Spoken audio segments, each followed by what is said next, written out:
Hello,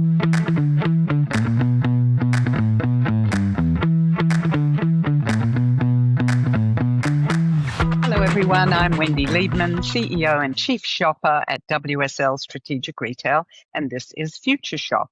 This is where I talk to innovators, disruptors, and iconoclasts about the future of retail.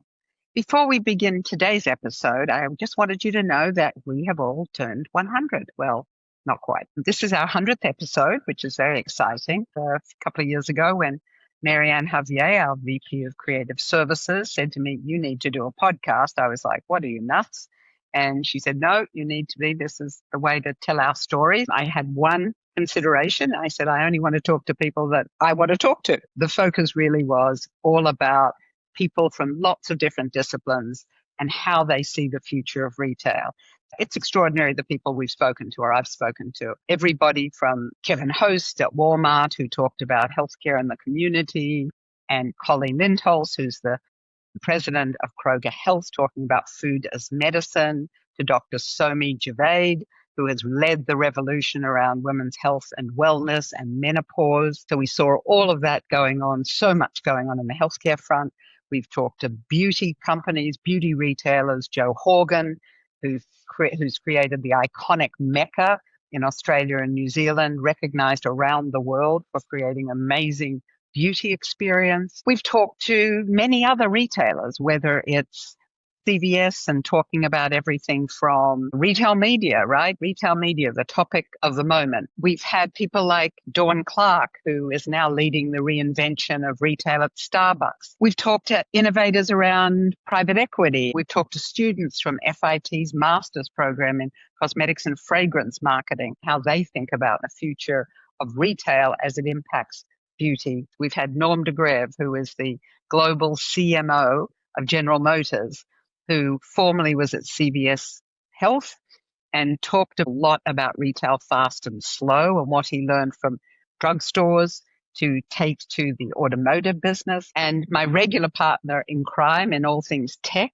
Justin Honneman from Amazon Web Service, comes on regularly to talk about innovation in all forms of technology, from AI to agentic AI, and how that evolution and revolution is changing retail. So it seems only appropriate today on our 100th episode that we talk about the future of shopping through the lens of all our latest How America Shops work, and to have our newest colleague join us, Rich Kaminski, who is our new Director of Research and Insights. Welcome, Rich. Thanks for having me. Excited to be on. But before Rich and I begin, as always, don't forget, please subscribe to this podcast. It really makes a difference for us to know our KPIs and know that you're behind the scenes.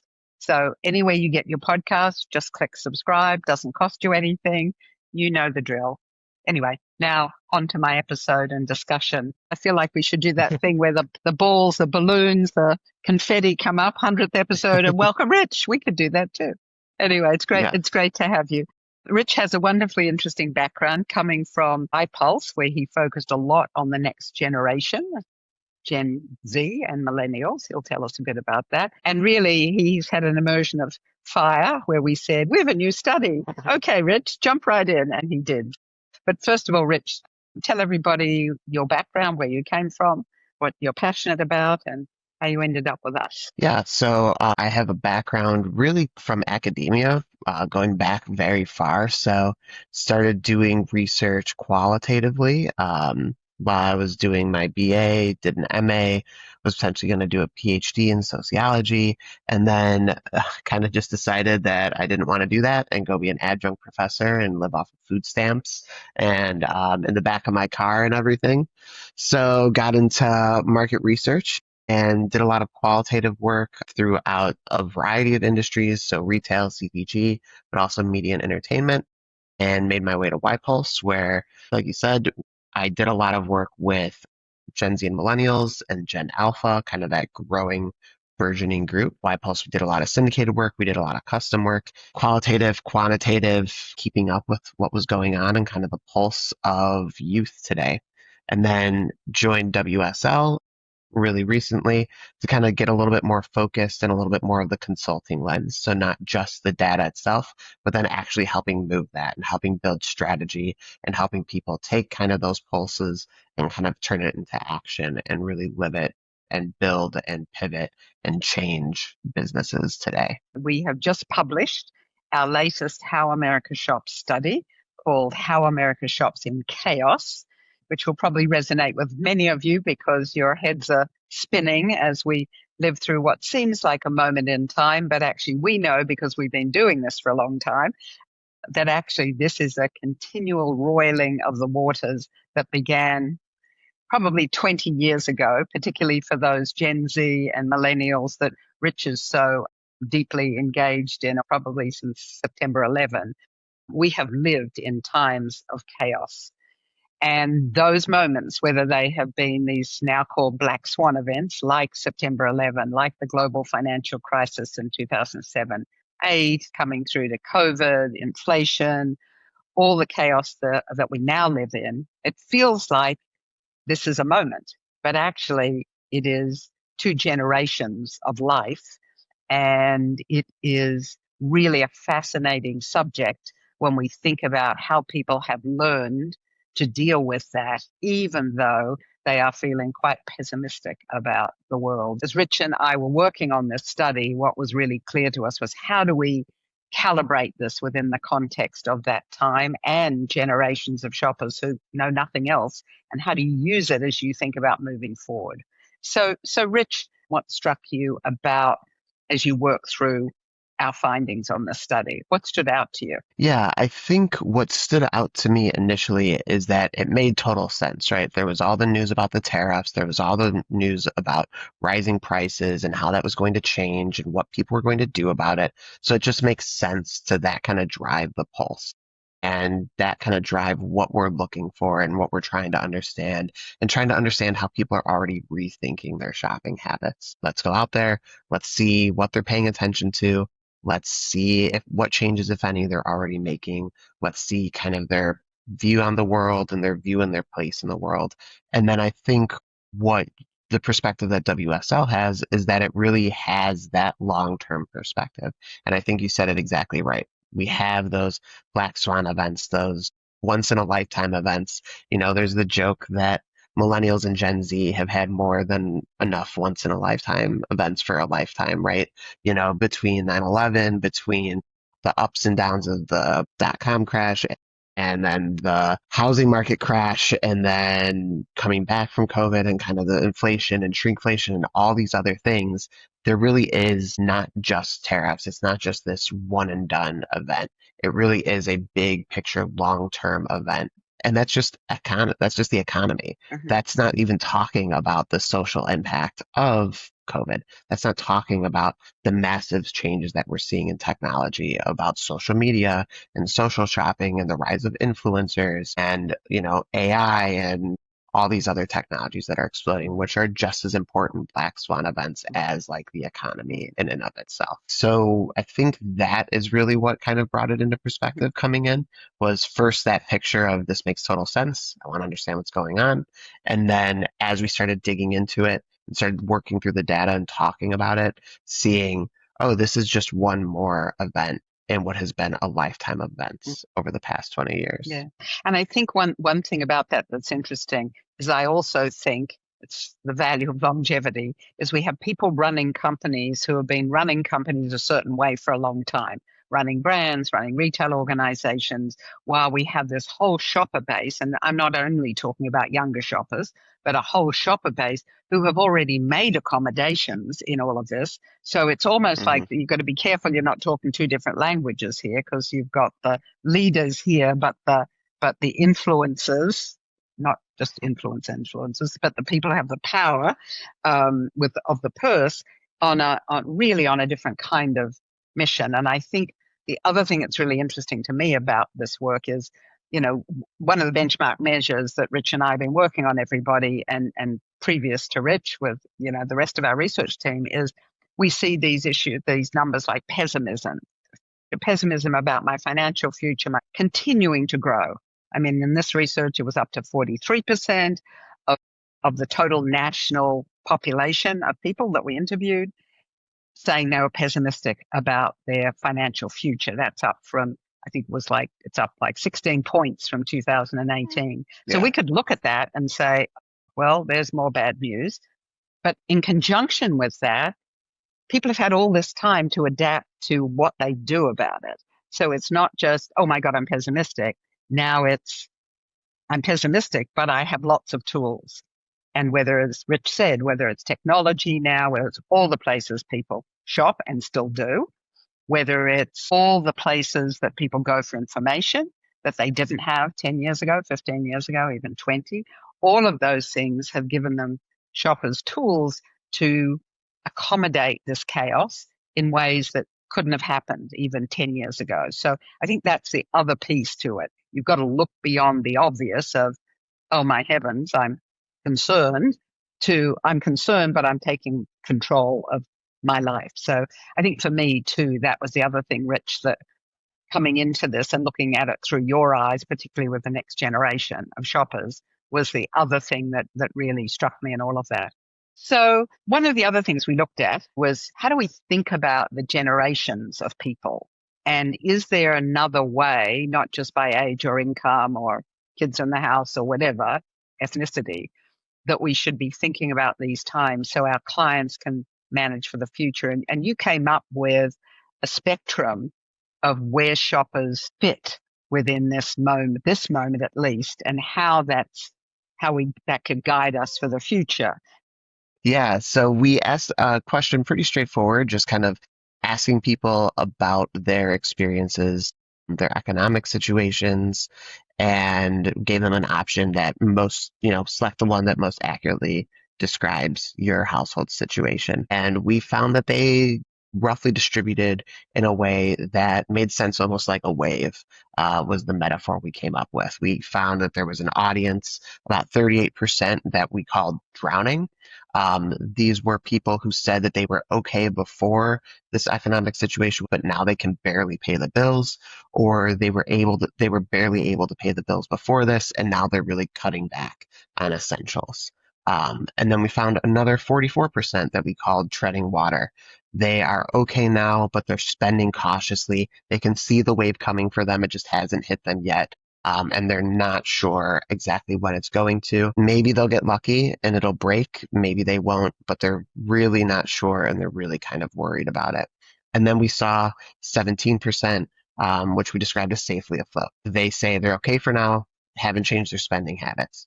Who knows what'll happen in the future, but they feel secure and safe enough that they kind of are just floating along, safely afloat above kind of everyone else, In their and yachts, not really doing anything. Yeah. Yeah, and their yachts was kind of the picture that we had for it, whereas everyone else is drowning or in a rickety boat or on a life raft kind of getting by. So yeah, and I think for all of us to think about that, again, remember what we're saying is this, in many ways, the overarching story is not new news. Again, 10 years, pick a number, 10 years, 20 years, whoever you are, we've been living through this. So what makes this important and also interesting is that when we think about who those people are, whether they're drowning or they're, holding on to the life raft, a lot of younger people, because again, remember, they're the ones we also saw, right, Rich, who are more worried about either losing their job or somebody in their family losing their job, losing their healthcare, or their family losing healthcare. So they over-index in terms of those kind of big concerns. And how they think about adapting to the chaos is really important, and what they expect from us if they're drowning or on their life raft or even off on the yacht. That's really important to understand, because they're expecting us to help them, us being the CPG industries and retail, to help them manage the situation now, or they'll go somewhere else. And then what we also saw too was that it's not as necessarily as simple as just saying, breaking it down by simple demographics, right? It's not as simple as just saying younger generations are struggling more, but they're going to get more established. Lower income are struggling more, but hopefully they'll get more structure and they'll get more stability in their career. They'll have a higher income and then they'll get more established. We were seeing Gen Z and millennials stuck in kind of that drowning and also a little bit in that treading water, We saw people with income up to $100,000 a year saying that they were drowning or saying that they're treading water, which, kind of traditionally that's a pretty high income. They're going above median. You would hope that they would be floating safely, but not necessarily. Yeah. So there is a lot of these overlapping concerns and these overlapping feelings going on that maybe just don't align with traditional demographic details in a way that they used to in the past. One of the other interesting things that we saw, and I think many of you know this because it's another benchmark measure that we've looked at forever, is we asked people where have they purchased something in the last 30 days, and they delineate whether they've been in a mass merchant like Walmart, whether they've been in a CVS, whether they've been at Amazon, whether they've been at dollar stores, etc., etc.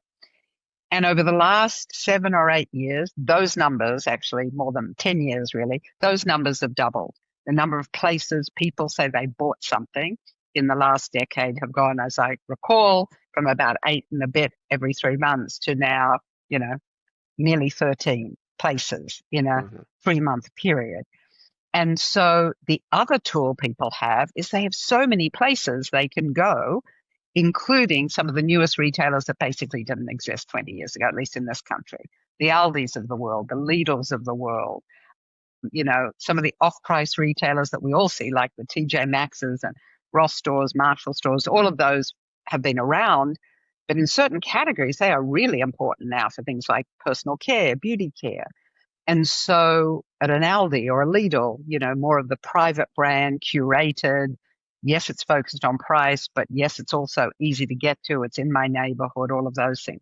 So we've seen all of that come into play here, as of course all the digital, and you alluded to some of the social shopping aspects of this, Rich. So talk a little bit about that and the Amazons of the world and the shifts between channels or between retailers. So what we're seeing happen now is, compared to about 2 years ago, like you mentioned, we're floating around 13 outlets on average that people are going in the past 3 months. So what we're not seeing, and one of the ideas that we had, and one of the things that we were thinking about was, are we going to see a drastic shift? Are we going to see people know, here are the 20 different places I have to go, and these are the places that I go to optimize and stretch every dollar? Or is it going to be, hey, I don't got time to drive around. I'm going to just start cutting this in half, and I'm going to start optimizing for my time.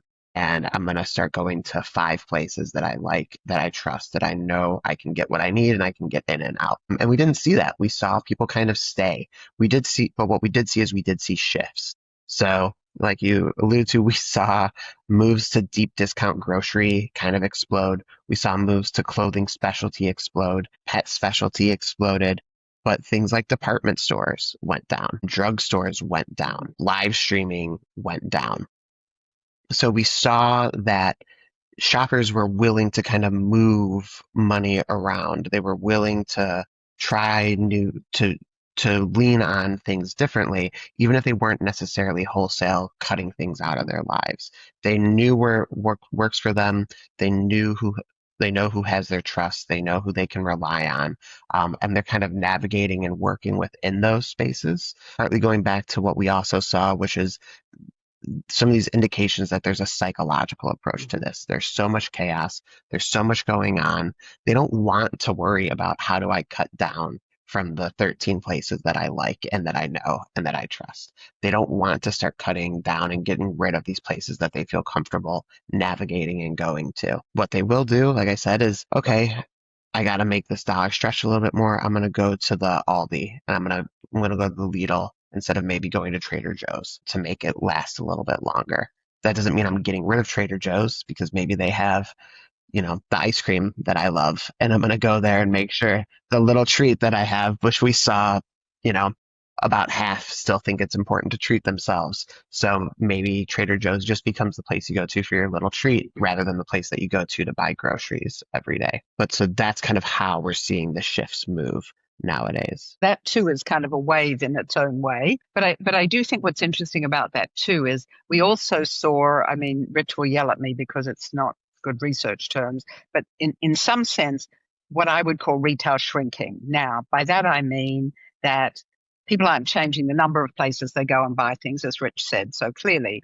But when you think about the places that are really dominating now, and it won't be a surprise to everybody, but it's Walmart, it's the clubs like Costco and Sam's, it's Amazon, of course. Maybe it's, what else is on that list? The Aldis, as we said, of the world, the Aldi Lidls. Mhm. And when you think about those retailers, they're still going and buying from other places, as Rich said. I want a little treat. I'm at Whole Foods. I want, those kind of things. I'm at CVS to get my prescriptions, whatever.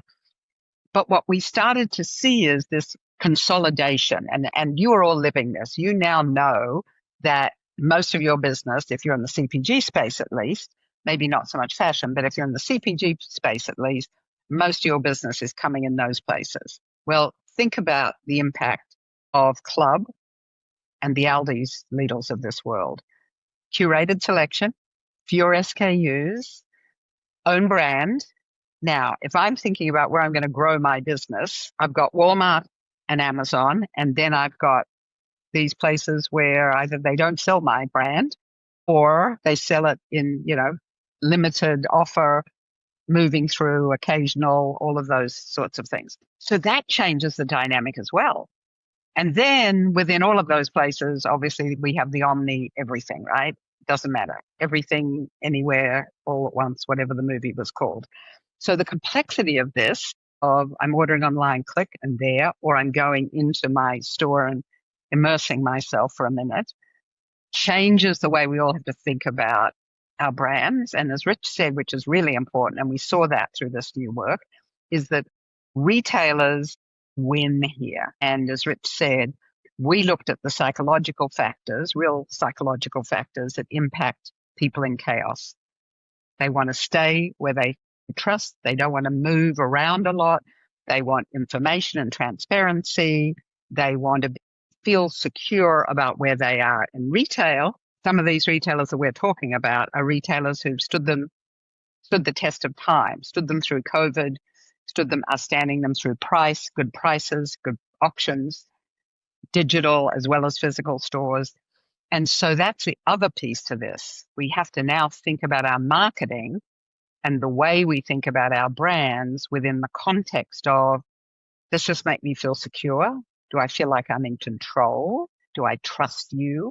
And retailers win in this. So think about that when you're developing marketing tools or sizing or pricing. I think that's the other piece that says, assume they don't want to move from where you're selling today or where they're buying today. And then you have to figure out, okay, well, how do we get them to do more there? How do we get them to buy more when they're in that place? The other thing I think, Rich, you and I talked about was low prices are like, doesn't matter. I mean, of course it matters. People know where to get low prices, right? Yeah, people know they're smart, they're savvy, they know how to shop, they know where to go to get low prices. And so it's a combination of making the most of it, but also balancing what matters to them. And that's one of the things that was one of the big surprises for me that took a long time for us to kind of noodle on and think about a lot, was that when we looked at all the different categories that we were looking at, the strategies, there was no silver bullet. Their strategies for how people were adapting to categories were different. And then that got even more complicated when we started pulling in different generations and different regions and different households and different income levels. There was all sorts of craziness to it. And what we would frequently see is that people didn't want to change. When they were buying beauty items, they didn't want to change what they were buying. When they were buying their body wash, when they were buying their baby personal care, they were saying that, like, I haven't changed how I'm buying things. And then sometimes they were saying, well, I'll just buy whatever's on sale. I'll make this last. I'll get every last drop. I'll get every last squeeze out of it. So they know where to find these things. And the reason that we would see so many things not change was because we also started realizing that people were making choices on what was worth not changing, what was worth spending a little bit extra on, what was worth not spending, what wasn't worth it anymore. What were they willing to make that sacrifice on? And that extra cognitive load of trying to navigate how to find the cheapest price for every little thing that I have and maximize every little value that I have kind of just wasn't worth it at a certain point. It became too much. It became easier to just go somewhere that is a retailer that they trust to kind of have good prices for them across the board, and then navigate it once they're in store. I think that's a really interesting point about everything that we've seen here, which again validated in the end, validated the fact that people have all these tools and places and information. And as a result of that, they can pull the different levers as they need to. And to Rich's point before, they're doing some other things. They're making lists either of what they want, so they're managing their spending, or lists so they're managing their time. But they're also willing to, having done all that, they still want little treats. So then the question is two: one, are you on the list? Two, and I mean, are you on the list? And secondly, hey, could you be a treat? And how do shoppers, people perceive the value of the treat? Is it an experience? Is it a product? Is it a moment in time? Is it a piece of cheesecake? Thank you very much. That's mine. And also to Rich's point, what are the things that people are not willing to give up? We asked a series of questions about how people were thinking about their spending from everything from, and one of the top ones was most people said, I'm cooking at home more. And you might say, if you're in the personal care business, what do I care about people cooking at home more? Well, maybe they won't, wash their hair as much or something because they're not going out. I don't know. Maybe they're not putting on their lipstick. But then you have to do the ... If they're eating at home more, is that better for my grocery retailers, whether it's digital or physical? And what does that mean for places where people might have gotten dressed up to go out more often? So thinking about the implications of the traffic patterns, the units sold, how do you connect with some of these? We also saw people write about my passion, hair services, beauty services, where people were doing more or less of that, what they're willing to give up. And so part of it is the literal, here's what it means. But the other part, which we all do, those of you who listen regularly, is we think about the context, not just this category in this place at this retailer, but how shoppers are thinking more broadly about what we call their shopping life and how that impacts the way they spend on your category, your store, your experiences. So a lot of that in this report, which is really, I think, critical for everybody to think about. So, Rich, if there's one big aha here that our audience should be thinking about as we move into 26, 27, is there a big something that they should keep their eyes on? Yeah, I think the big aha is that I kind of alluded to it early, that there is not a silver bullet. Mm-hmm. There's not something as quick and as easy as make this one change and you have everything solved, right? It's not as simple as they're moving to store brands, boom. Mm-hmm. That's how the shopping habits have changed. Everything is kind of changing. What you need to figure out instead is realize that shoppers are just kind of doing the best they can to get by. And that psychological, that emotional aspect is really what's driving them. They're trying to figure out what works best for them and their families. They're maintaining some sense of control and normalcy. So brands and retailers need to really kind of figure out strategies to get them the products they want while hitting those emotional aspects as well. And sometimes that means helping them maximize product value by giving them different sizes. Sometimes, whether that's a bigger size or a smaller size, sometimes that's working to give coupons. People are couponing now all the time. People are waiting for their brand to go on sale all the time so that they can maximize that while still having that sense of normalcy and control to have your peanut butter or your makeup on your shelf and have it not go away. Because there's an emotional aspect to that. There's something deep to that. So that would be my advice, is that there's not some simple one size fits all for everyone. But what brands and retailers need to do is think about that emotional aspect, that sense of normalcy, that sense of control, and that sense of deeper connection that they build with their shoppers, and find ways to lean on that and help reinforce that while connecting with their shoppers. I think that's really wise. And one last thing for all of those of you, because this is also the pitch, you can actually buy this research if you aren't. Some of you are already subscribers, but for those of you who are not, click here, sort of. But the other piece to that is we built out a psychological framework. And you might all say, what does that do for us?